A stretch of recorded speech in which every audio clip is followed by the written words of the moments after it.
এবার এআই এর ফাঁদে ওবায়দুল কাদের। শেখ হাসিনা গত ৫ আগস্ট ক্ষমতাচ্যুত হওয়ার পর আত্মগোপনে চলে যান আওয়ামী লীগের অনেক নেতা। তাদের মধ্যে কেউ কেউ প্রকাশ্যে এলেও বেশ কয়েকজনকে গ্রেফতার করে পুলিশ। তবে দলটির সাধারণ সম্পাদক ও সাবেক সড়ক পরিবহন ও সেতুমন্ত্রী ওবায়দুল কাদেরের অবস্থান এখনও নিশ্চিতভাবে জানা যায়নি। শনিবার বাংলাদেশের এক প্রথম সারির গণমাধ্যমের প্রতিবেদনে দাবি করা হয়েছে, ওবায়দুল কাদের বর্তমানে ভারতের কলকাতার অভিজাত রাজারহাট নিউ টাউন এলাকায় অবস্থান করছেন।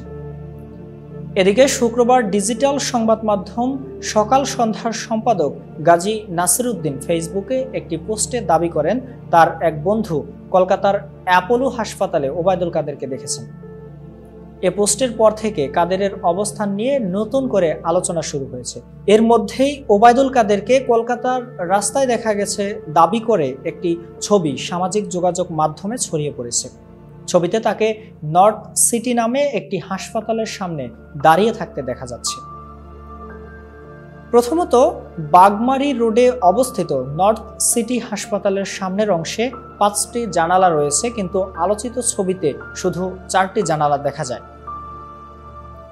দ্বিতীয়ত, বাগমারি রোডের ওই হাসপাতালের প্রবেশপথের ডান পাশে থাকা নীল রঙের সাইনবোর্ডে লেখা রয়েছে নর্থ সিটি ডায়াগনস্টিক সেন্টার।